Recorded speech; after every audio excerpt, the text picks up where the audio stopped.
Hi guys, welcome back to Tanks and Vice Over. இன்றைக்கி என்ன episode பார்க்க போகிறோம்னா world of immortal season 1 episode 1 தான் பார்க்க போகிறோம். வாங்க எப்படி இருக்குன்னு பார்க்கலாம். எபிசோட் பர்மனெண்ட் ஒன்று சொல்லிடலாம், இது ஒரு ஆன்கோயிங் அனிம் தான். ஸோ இது வீக்லி ஒன்ஸ் அந்த மாதிரி தான் ரிலீஸ் பண்ணுவாங்க. அது ரிலீஸ் பண்ண டெய்லி நம்ம இந்த வீடியோ ரிலீஸ் பண்ணிடலாம். ஓகேங்களா, இது வந்து ரெகுலராக இது வராது. இது வரைக்கும் ரிலீஸ் ஆன எல்லா எபிசோட்ஸும் அப்படியே 1 by 1 போட்டு முடிச்சுட்டு ஆன்கோயிங்கை மட்டும் அப்படியே கண்டினியூஸாக வச்சுக்கலாம். வீக்லி ஒன்ஸ் ரிலீஸ் ஆகிற மாதிரி பார்த்துக்கலாம். அண்ட் கிரேட் ரூலரை வந்து நம்ம செகண்ட் சேனலில் தான் போட போகிறேன். அது ரெகுலராக இதுக்கப்புறம் அந்த இதில் வந்துடும், அதுலேயும் போய் பார்த்துக்குங்க. அண்ட் கிரேட் ரூலருக்கு வெயிட் பண்ணுறவங்க செகண்ட் சேனல் சப்ஸ்கிரைப் மறக்காம பண்ணி வச்சுங்க. வாங்க வேலைன்னு பேசாமல் இன்னைக்கு என்ன எபிசோடுக்குள்ள போகலாம். இந்த எபிசோட் ஸ்டார்டிங் சீன் ஒரு கோயில தான் காமிச்சிட்டு இருக்காங்க. ஒரு தாத்தா சொல்லிட்டு இருக்காரு, யாரெல்லாம் இந்த உலகத்தில் மரணத்தை எதிர்த்து வாழ முடியும், அப்படி அவங்களால வாழ முடியும் பொண்ணா, இந்த உலகத்தில் அவங்களால எது வேணாலும் செய்ய முடியும் அப்படின்னு சொல்லிட்டு இருக்கும்போது அங்கே இருக்க பாப்பாவும் கேட்குது, இங்கே இருக்க சிலெல்லாம் யார் தாத்தா அப்படின்னு சொல்லி கேட்டுட்டு எல்லாருமே இம்மோர்டல் வேர்ல்டுக்குள்ளே போய் இம்மோர்டலாகவே மாறி இம்மோர்டலாகவே வாழ்ந்தவங்க. பல காலங்களாக இவங்க கடவுளாகவும் வாழ்ந்தாங்க. அந்த பொண்ணு கேட்குது, இம்மோர்டல் வேர்ல்டா மாஸ்டர், நீங்கள் இதுக்கு முன்னாடி எப்பயாவது அந்த இம்மோர்டல் வேர்ல்டுக்கு போயிருக்கீங்க? அதுவரும் சொல்கிறாரு, நான் பல 100 வருஷமாக பயிற்சி எடுத்துகிட்டு இருக்கேன் அந்த வாசலில் எப்படியாவது நுழைஞ்சிடணுங்கிறதுக்காக. ஆனால் என்னால் இப்போ வரைக்கும் அதை உள்ளே போகவே முடியலை. என்னால் அதோட கேட்டு வரைக்கும் தான் போக முடியும். அங்கே இருக்க மேலே உள்ளே போகிறதுக்கு என்னால் தடுத்து நிறுத்திடுவாங்க. ஒருவேளை உன்னால் இந்த அழிவா உலகத்துக்குள்ளே போக முடிஞ்சதுன்னா என்னோட சார்பாக நீ தான் இந்த அழிவாத உலகம் இருக்குங்கிறதுக்கு ஒரு சாட்சியாக இருக்கணும். அதோட அந்த ஃப்ளாஷ்பேக்கு முடியுது. நம்ம ஹீரோயினியும் சின்ன பொண்ணுலேருந்து ரொம்ப பெரிய பொண்ணு வந்துடுறாங்க. நம்ம ஹீரோயின் எங்கே இருக்காங்கன்னு பார்த்தீங்கன்னா ஜியூஸ் அவங்களோட அடிவாரத்தில் இருக்க ஒரு நகரத்தில் தான் இருக்காங்க. அவங்க நினச்சிட்டு இருக்காங்க இது முன்னோக்கி நம்ம போக வேண்டிய நேரம், அடுத்த மாஸ்டர் சொன்னதை கண்டிப்பாக நான் செய்வேன் அப்படின்னு சொல்லிட்டு நம்ம ஹீரோவை தான் காமிச்சிட்டு இருக்காங்க. அதே நேரத்தில் அங்கே இருக்கவங்க எல்லாருமே ஒரு ஃபெஸ்டிவலை கொண்டாடிக்கிட்டு இருக்காங்க. அது என்ன ஃபெஸ்டிவல்னு பார்த்தீங்கன்னா அப்போ தான் அங்கே ஒருத்தர் வந்து அங்கே இருக்கிற என்ன ஃபெஸ்டிவல்னு அதை படிக்க ஆரம்பிக்கிறார். அது என்னன்னா, இந்த உலகத்தில் இமோகமாக இருக்க ஒரு பொண்ணு இம்மோர்டல் வேர்ல்டுக்கு போக போகுது. அதுதான் இப்போ நம்ம திருவிழாவை இங்கே கொண்டாட போகிறோம். அது மட்டும் இல்லாமல் அவங்க இருக்கிற இடத்துக்கு உங்கள் எல்லாத்தையும் அனுமதிக்கிறாங்க. அது மட்டும் இல்லாமல் நீங்கள் போய் அவங்களோட தரிசனம் காணலாம். அங்கே இருக்கலாம் சொல்ல ஆரம்பிக்கிறாங்க, இங்கே அழியாத உலகத்துக்கு பல பேர் போக முயற்சி பண்ணி தோத்துருக்காங்க, இந்த பொண்ணு போய் ஜெயிச்சிருமா? இன்னொரு சொல்கிறாரு, இல்லை இந்த பொண்ணு 20 வயசுலேயே தன்னோட 20 வயசில் இருக்கும்போதே பல பேரை தோக்கடிச்சு, அது மட்டும் இல்லாமல் தெய்வீக பவர்ஸையும் கைக்குள்ளே வச்சிருந்தேன். எத்தனையோ பள்ளத்தாக்குள்ளே போய் அது எல்லாத்தையும் தோக்கடிச்சு இவ தெய்வீக ஞானத்தையும் வாங்கினான். ஸோ அதனால கண்டிப்பாக அவள் ஜெயிப்பாங்கிற ஒரு நம்பிக்கை இருக்குல்ல தான் எல்லாருமே இருக்கிறான் அப்படின்னு சொல்லிட்டு அவங்களும் சொல்கிறாரு. அதே நேரத்தில் அந்த இடத்துல மேலே எவனோ ஒருத்தன் உட்காந்துருக்க மாதிரி தான் காட்டிகிட்டு இருக்காங்க. அவனும் நடந்து ஏற்பாடெல்லாம் எப்படி போயிட்டு இருக்கு அப்படின்னு சொல்லி கேட்டிருக்கான். அதே நேரத்தில் அங்கே இருக்க ஒருத்தனும் வந்து சொல்கிறான், எங்கள் ஏற்பாடு நல்லா தான் போயிட்டு இருக்கு, யாராவது தப்பு பண்ணுறவங்க பார்த்தா உடனே அங்கேருந்து நம்மகிட்ட தப்பிக்க முடியும்னு சொல்லிட்டு இருக்கும்போது நம்ம ஹீரோட என்ட்ரி அந்த இடத்துல நடந்து போயிட்டு அங்கே இருக்க எல்லாருமே நம்ம ஹீரோவையும் பார்த்துடுறாங்க. நம்ம ஹீரோவும் எல்லாரையும் பார்த்துக்கிட்டே தான் கொஞ்சம் கொஞ்சமாக நடந்து போயிட்டு இருக்கான். ஜியோ சென் தான் நம்ம ஹீரோட பேர். அவன் இப்போதைக்கு சாதாரணமாக தான் போயிட்டு இருக்கு, அதுக்காக எல்லாம் அவனை சும்மா விட முடியாது, அவனை பிடிங்க அப்படின்னு சொல்லிட்டு அவன் கைகளுக்கு ஆதரவு கொடுத்ததும் உடனே அங்கே இருக்க எல்லாருமே தன்னோட வெப்பன்ஸ் எடுத்துட்டு நம்ம ஹீரோவை ஃபாலோ பண்ணுறாங்க. நம்ம ஹீரோவும் 1 by 1 அவங்க எல்லாத்தையும் பார்த்துக்கினே தான் நம்ம ஹீரோவும் போயிட்டு இருக்கான். யார் யார் எந்தெந்த இருக்காங்க, எத்தனை பேர் இருக்காங்கிறது எல்லாத்தையும் கரெக்டாக நோட் பண்ணிட்டு தான் போயிட்டு இருக்கான். நம்ம ஹீரோ டக்குன்னு காணாம போயிடறான், எங்கே போனா அவன் சொல்லி தேடிட்டு இருக்காங்க. அங்கேருந்து நம்ம ஹீரோ வேற ஒரு இடத்துல தனியாக நடந்து போயிட்டு இருக்க மாதிரி தான் காமிச்சிருக்காங்க. போயிட்டு இருக்கும்போதே ஒவ்வொருத்தருக்கும் 3 பேர் அந்த தூணுக்கு பின்னாடி இருக்காங்க அப்படிங்கிறது அந்த சத்தத்தை வச்சு நம்ம ஹீரோ கெஸ் பண்ணுறான். அவங்க எல்லாருமே தற்காப்பு கலைகளை பயிற்சி பண்ணுறதுனால அவங்களோட மூச்சு அதிகமாக இருக்குது. அது மட்டும் இல்லாமல் அவங்களோட பிளேட்ஸை மறைச்சு வைக்கிறதுல தெரியுது அவங்க ரொம்பவும் காட் ஜெயிண்டாக தான் இருக்கணும் அப்படிங்கிறது அப்படின்னு சொல்லிட்டு நம்ம ஹீரோ ஒவ்வொரு சவுண்ட் வச்சு சொல்லிட்டு அவங்க 7 பேர் தான் இருக்காங்க. 7 பேர் மட்டும் இருந்தால் நிச்சயமாக நம்ம எதிர்த்து போராடலாம். நம்ம ஹீரோ சொல்கிறான், போதுமான தூரம் ஏற்கனவே வந்தாச்சு, இதுக்கு மேலே எவ்வளோ நேரம் காத்திருக்க போறீங்க, சீக்கிரம் வாங்க அப்படின்னு சொல்லி அவங்க எல்லாருமே அட்டாக் பண்ணுறதுக்காக நம்ம ஹீரோவை வேகமாக பறந்து வந்துட்டு இருக்காங்க. அங்கே இருக்க எல்லாருமே தன்னோட ஸ்வாட்ஸ் ஜெயின்ஸ் அந்த எல்லாத்தையும் பயன்படுத்தி அட்டாக் பண்ணுறாங்க. நம்ம ஹீரோ அதிலிருந்து ரொம்ப ஈஸியாகவே தப்பிச்சிடுறான். ஒவ்வொரு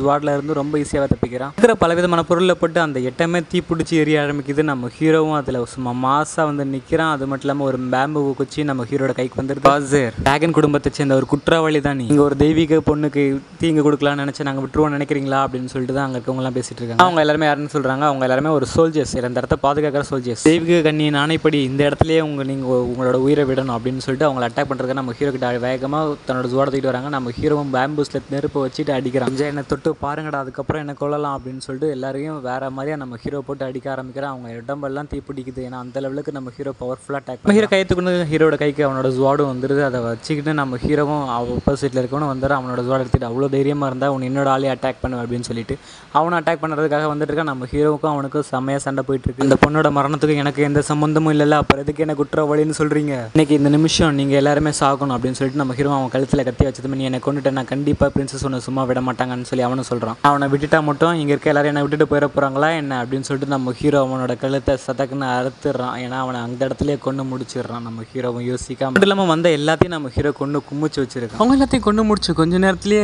ரெட் கலர் பால் மாதிரி ஒரு 4 பால் பறந்து வர மாதிரி தான் காமிச்சிட்டு இருக்காங்க நம்ம ஹீரோ கிட்ட. அது இல்லாமல் அங்கே ஒரு பொண்ணு அந்த இடத்துல இருந்து ஃபார்ம் ஆகுது. அந்த பொண்ணு நம்ம ஹீரோவை ஃபுல்லாகவே லாக் பண்ண ஆரம்பிக்குது. நம்ம ஹீரோ எவ்வளோதான் அதுக்கிட்ட இருந்து தப்பிக்கலாம் ட்ரை பண்ணாலும் பட் இருந்தாலும் அந்த பொண்ணு தன்னோட மொத்த பவர்ஸையும் பயன்படுத்தி நம்ம ஹீரோவை ரொம்ப ஈஸியாகவே லாக் பண்ணுது. நம்ம ஹீரோ டாச் பண்ணுறான். பட் இருந்தாலும் அது தன்னோட ட்ரெஸ்ஸஸ் வச்சு அது ஃபுல்லாகவே லாக் பண்ண ஆரம்பிக்குது நம்ம ஹீரோவை. நம்ம ஹீரோவும் கரெக்டாக அதுலேருந்து ஜம்ப் பண்ணும்போது நம்ம ஹீரோட கையை போட்டு லாக் பண்ணிடுது. அதே அதே நேரத்தில் நம்ம ஹீரோவில் அசைய முடியாத அளவுக்கு ரொம்பவும் அது இறுக்கி மட்டியும் போட வச்சிருது. அதே இடத்துல அங்கே அந்த இடத்துக்கு ஒரு பொண்ணு வந்து லேண்ட் ஆகுது. அந்த பொண்ணு கரெக்டாக மாதம் அதில் வந்து ஒரு இடத்துல வந்து மேலே வந்து டாப்பில் நின்ன உடனே நம்ம ஹீரோ அந்த இடத்துல மண்டி போட்டுட்டு இருக்கவன் நம்ம ஹீரோ கொஞ்சம் கொஞ்சமாக சொல்ல ஆரம்பிக்கிறான்.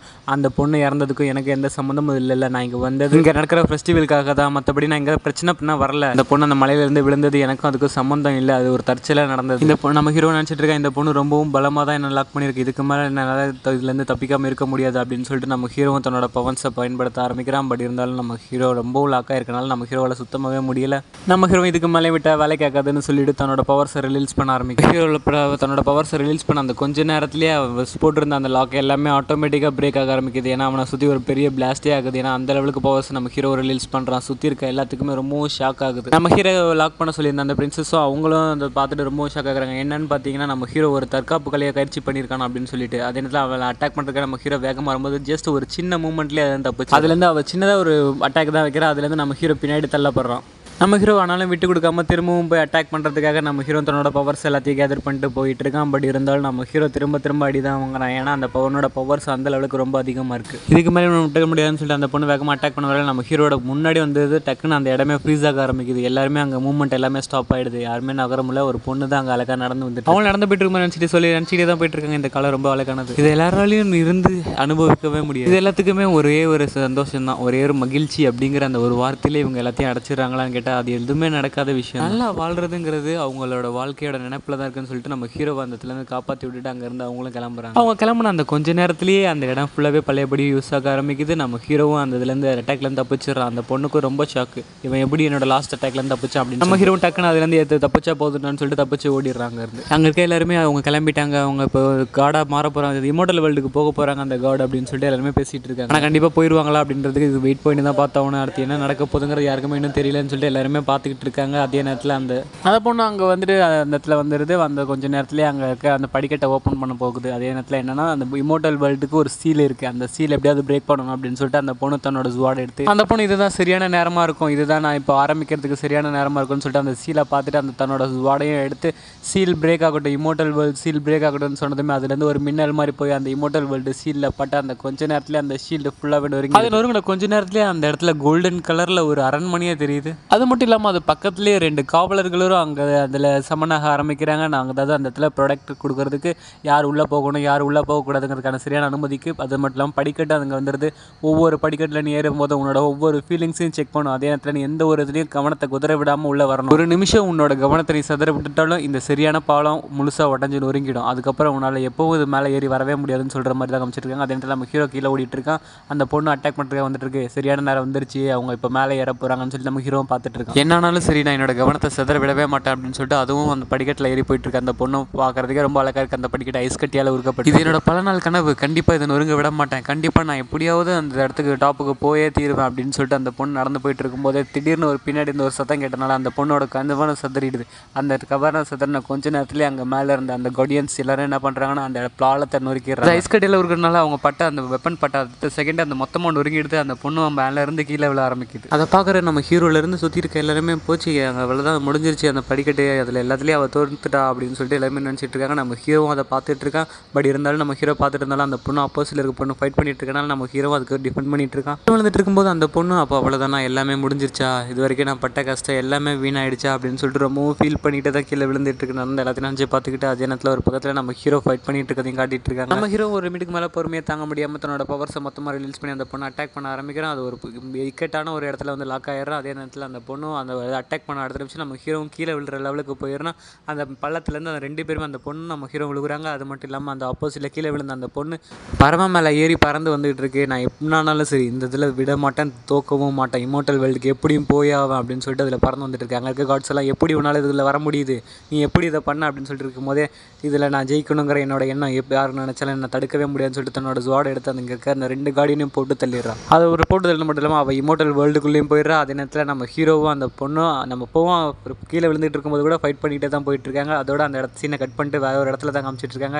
நம்ம ஹீரோக்கு கையில் கட் அந்த கட்டை உந்துருது. அது மட்டும் இல்லாமல் நம்ம ஹீரோவை அங்கே பார்த்து எல்லாத்தையும் நினச்சி ஃபீல் பண்ணிட்டு அவனோட பாஸ்ட் எல்லாத்தையும் நினச்சி ஃபீல் பண்ணிட்டு இருக்கான். பட் இருந்தாலும் நம்ம ஹீரோன்னு கண் முழிக்கல, அவன் மயக்கத்திலே தான் அது எல்லாத்தையும் நினச்சிட்டு இருக்கான். அந்த இடத்த பார்க்குறதுக்கே அவ்வளோ அழகாக இருக்குது. அதுலேருந்து ஒரு லோட்டஸ்லேருந்து ஒரு ஹெவன்லி ஹார்ஸ், அதாவது ஹெவன்லி குதிரைன்னு சொல்லி ஒரு பறவை ஒரு குதிரை ஒன்று வருது. அதே இடத்துல அதை பார்க்குறதுக்கே ரொம்ப அழகாக இருக்குது. அதுதான் நம்ம ஹீரோ கிட்டேயும் வருது வேகமாக வந்து நம்ம ஹீரோ மயங்கி கிடக்கிறவங்ககிட்ட வந்து எழுப்புது. நம்ம ஹீரோ எழுப்புறது ட்ரை பண்ணிட்டு இருக்கா என்னன்னு தெரியல, அதில் விளையாட ட்ரெயினுக்கு தான் தெரியல. நம்ம ஹீரோ எந்திரிச்சதோ அதுவும் அங்கேருந்து ஓடிது. நம்ம ஹீரோ அந்த இடத்த சுற்றி பார்க்குறதுக்கு ரொம்பவும் அழகாக இருக்குது. இது என்ன இடம் அப்படின்னு சொல்லிட்டு நம்ம ஹீரோவும் பார்த்துட்டு இருக்கோம். சரி இந்த இடத்த சுற்றி பார்க்கலாமேன்னு சொல்லிட்டு நம்ம ஹீரோ அந்த இடத்த சுற்றி பார்த்துட்டு இருக்கும்போதே சடனாக அந்த இடத்துல ஒரு ரெயின் மாதிரி இருக்குது. அதை பார்த்துட்டு இருக்கு. அது மட்டும் அங்கே இருக்க தண்ணிகளை பார்த்துட்டு இருக்கும்போது அது உள்ளேருந்து பெரிய டிராகன் ஒன்று வெளியில் வருது. அந்த டிராகனை பார்க்கறதுக்கு அவ்வளோ மாசாக இருக்குது. நம்ம ஹீரோ அதை பார்த்துட்டு இருக்கும்போது அதுவும் ஒரு கத்த ஆரம்பிக்குது. அதோட ஹெக்கோ சவுண்டை நம்ம ஹீரோவால் சுத்தமாக சகிச்சிக்க முடியல. ஏன்னா அதோட பவர் அந்த லெவலுக்கு இருக்குது. அது ஒரு பாய்சன் லெவலான டிராகன் போல இருக்குது. அதனால் அதோட நம்ம ஹீரோவால் அதோட பவர்ஸை சுத்தமாக தாங்கிக்கவே முடியல. அதுலேருந்து கீழே விழ ஆரம்பிக்கிறான். அந்த இடத்துல உடச்சிட்டு கீழே விழுகிறான். விழுந்து நம்ம ஹீரோ கொஞ்சம் நேரத்தில் எந்திரிச்சு அங்கே ஒரு முட்டை இருக்கிறத கவனிக்கிறான். அதை பார்த்த ஹீரோக்கா இது ஒரு டிராகனோட முட்டை. அது மட்டும் இல்லாமல் நான் இப்போ இம்மோர்டல் வேர்ல்டுக்குள்ளே வந்து மட்டும் இல்லாமல் இந்த டிராகனோட முட்டை இருக்கிறதுலேயே நம்பர் 1 பவர்ஃபுல்லானது. இது ஒரு சாதாரண ஒரு பொக்கிஷமே கிடையாது. இது இருக்கிறதுலே ரொம்ப ரேரபுளானதுன்னு சொல்லிட்டு நம்ம ஹீரோ அதை கையில் எடுத்து வச்சுட்டு பேசிட்டு இருக்காங்க, நினச்சிட்டு இருக்கான். அந்த நேரத்தில் நம்ம ஹீரோவுக்கும் கீழே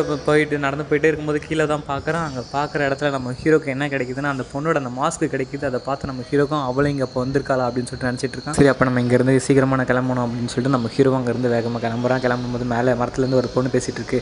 அவன் இப்போ கையில் வச்சிருக்காது 9 வெப்பனோட பாய்சன் எக்கு தான் அது ரொம்ப அதிர்ஷ்டசாலி தான் சொல்லிட்டு இருக்கா. அது மட்டும் இல்லாமல் அது ரொம்ப ஈவில் டிராகனோட முட்டையும் கூட. இப்போ அவன் என்ன பண்ண போகிறான்னு தெரியல. அவங்களுக்கு இன்னொருத்தர் சொல்கிறது அவனோட காஸ்டியூமை பார்த்தாலே தெரியல, அவன் வேறு ஏதோ பெரிய ஃபேமிலி சேர்ந்தவன் கிடையாது கண்டிப்பாக அப்படின்னு சொல்லிட்டு இருக்காரு. முதல்ல நம்ம இவங்ககிட்ட பேசி யார் என்னங்கிறத நம்ம விசாரிக்கணும் அப்படின்னு சொல்லிட்டு அவரும் சொல்லிட்டு அங்கே கிளம்புறாங்க. நம்ம ஹீரோ இந்த இடத்த நிமிஷத்துக்கு நிமிஷம் மாறிக்கிட்டே இருக்க ரொம்ப ஒரு ஆபத்து தான் சொல்லிட்டு ஒரு குகைக்குள்ளே வர்றான். அந்த இடத்துல வந்து நம்ம ஹீரோவும் தன்னோட அங்கே இருக்க நிறையா சில ஸ்டாச்சுஸ் இருக்கிறது எல்லாத்தையும் நம்ம ஹீரோவும் பார்த்துட்டு இருக்கோம். அது மட்டும் இல்லாமல் இப்போ நம்ம அதுக்கு இந்த முட்டையை கையில் வச்சுக்கூடாது, ஏன்னா இங்கே டேஞ்சராக இருக்கும் அப்படின்னு சொல்லிட்டு அந்த முட்டையை ஒழிச்சு வச்சிடறான். அவங்க 2 பேரும் இங்கே நம்ம ஹீரோ பார்க்கறதுக்கு வந்திருக்காங்க. அவங்க அது மட்டும் இல்லாமல் மலையில் நனையிறதுக்கு இதாக சரியான இடம் நம்ம ஹீரோ நம்ப வைக்கிறதுக்காக பேசிகிட்டு இருக்காங்க. அதே நேரத்தில் என்ன ஆகுதுன்னு பார்த்தீங்கன்னா நம்ம ஹீரோ அங்கே வந்ததும் இதில் இங்கே ஏற்கனவே ஒருத்தர் இருக்காருன்னு சொல்லிட்டு அங்கே இருக்க இன்னொருத்தனும் சொல்லிட்டு இருக்காங்க. 2 பேரும் இம்மோர்டல் பிரிவை சேர்ந்தவங்க தான், நாங்கள் சாதாரண ஆளுங்க இல்லை. அதே நேரத்தில் எங்களால் இப்போதைக்கு இங்கே இந்த இடத்த விட்டு போக முடியாது, மழை பெஞ்சிக்கிட்டு இருக்குது, அதுக்காக தான் நாங்கள் தங்கறதுக்காக இங்கே வந்திருக்கோம் அப்படின்னு சொல்லிட்டு மரியாதை செலுத்தி சொல்லிட்டு இருக்கேன் நம்ம ஹீரோ கிட்ட. சரி ஓகேன்னு சொல்லிட்டு நம்ம ஹீரோவும் அதனால் ஒன்றும் எந்த பிரச்சனையும் இல்லை அப்படின்னு சொல்லிட்டு 2 பேரையும் அங்கே தங்கறதுக்கு அலோவ் பண்ணிடுறான். அதே நேரத்தில் நம்ம ஹீரோவும் சொல்லி ஆரம்பிக்கிறான், நான் தான் சேர்ந்தேன், அது மட்டும் இல்லாமல் நான் மரண செக்டை சேர்ந்தவன் அப்படின்னு சொல்லிட்டு நம்ம ஹீரோவும் சொல்கிறான். அதை கேட்டால் அவங்க எல்லாத்துக்கும் ஷாக்கு, என்னது மரண செக்டா அப்படின்னு சொல்லிட்டு. அதோட இந்த எபிசோட முடியுது கைஸ். எபிசோடில் எந்த விஷயத்தையும் நான் கிராப் பண்ணல, எல்லாத்தையும் எக்ஸ்பிளைன் தான் பண்ணி வச்சிருப்பேன். ஸோ வீடியோ பிடிச்சினா லைக் ஷேர் சப்ஸ்கிரைப் மறக்காம பண்ணிவிடு கைஸ். Bye guys.